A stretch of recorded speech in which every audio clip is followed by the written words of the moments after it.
Bonjour à tous, c'est le chroniqueur, bienvenue sur ma chaîne et aujourd'hui une petite vidéo hors série sur Harry Potter and the Cursed Child, ou alors Harry Potter et l'enfant maudit. Ça n'aura échappé à personne, l'enfer a entendu mes prières et un nouveau livre Harry Potter est sorti presque 10 ans après le dernier. Ça ne va rajeunir personne de se replonger dans l'univers de l'élu, de celui qui a survécu, également surnommé Coco Lastico. Coco Lastico. Dans ce livre, qui n'est que la retranscription d'une pièce de théâtre, Coco Lastico a vieilli. Il est désormais chef des Aurores et rencontre quelques petits problèmes avec sa descendance, Albus Severus. Ce dernier, en voulant faire acte de bonté, va sacrément foutre la merde avec son pote Scorpius, qui est le fils de Malfoy. Quand va se ramener Amos Diggory, le papa de Cédric, pour supplier Harry d'utiliser un retourneur de temps pour aller sauver son gosse, 23 ans après. Logique, le vieux, c'est même plus la bêtise, là c'est de la sénilité. Enfin bon, je vais pas vous faire un résumé du bousin, je vais plutôt vous poser une question assez simple en apparence. Dans ce livre, qui est l'enfant maudit ? Et oui, ça n'est pas explicité, ce qui n'est pas logique, puisque dans les autres livres dont le titre fait référence à des personnages, leur identité est directement énoncée au spectateur. Dans Le Prisonnier d'Azkaban, on sait dès le début que c'est Sirius. Dans Le Prince de Sang Mêlé, c'est Rogue lui-même qui l'énonce. Là, rien. Mais est-ce que c'est si évident que ça ? Apparemment pas. Alors, on a des indices pour arriver à la solution. Le coupable doit être un enfant, et même s'il en a de véritables palanqués dans ce livre, seuls 3 centraux semblent éligibles. Ça tombe bien, J.K. Rowling adore les triades, Albus, Scorpius et Delphi. Énumérons les potentiels de chacun.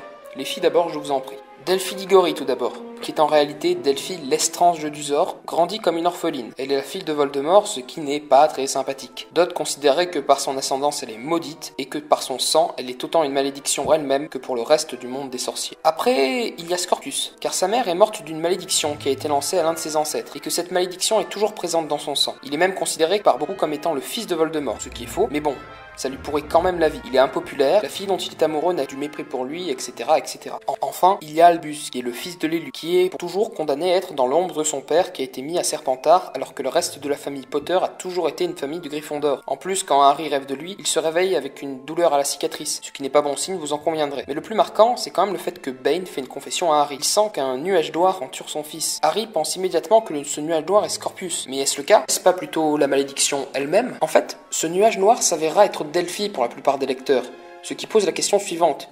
Est-ce qu'Albus est l'enfant maudit parce qu'autour de lui il y a une aura noire maléfique, ou est-ce que c'est Delphi parce qu'elle semble être cette ombre noire qui plombe sur Albus ? Et on arrive dans une impasse, parce que ces deux raisonnements s'annulent. Reprenons cependant. Il me semble peu probable que ce soit Scorpius l'enfant maudit. En effet, la malédiction qui pèse sur sa famille semble pas directement l'impacter, et n'est qu'un élément du background du personnage. Le fait qu'il soit impopulaire, détesté même, ne relève d'aucun sort, d'aucun acte de magie explicite. C'est juste la dureté de la vie. Pareil en ce qui concerne Albus, son impopularité, la relation difficile qu'il entretient avec son père, sont des éléments naturels, et non à mon avis, pas de source magique. Reste Delphi alors, mais encore une fois, ça ne me satisfait pas. En effet, être simplement du sang de Voldemort, ça semble être un peu léger pour être maudit, voire carrément insuffisant. Alors, qui est-ce ? Voyez-vous, le titre anglais du livre est Harry Potter and the Cursed Child. Cursed, qui veut dire maudit, veut aussi littéralement dire celui qui s'est reçu un curse dans la figure.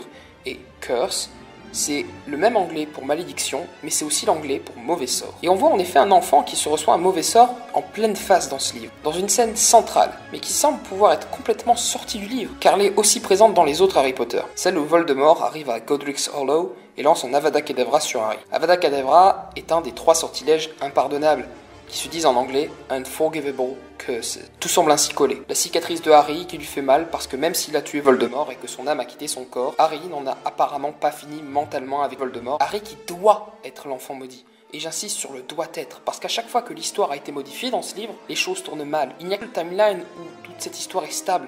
C'est celle où Cédric est mort et où Harry est maudit par Voldemort. C'est le point de départ et de fin de toute la saga Harry Potter.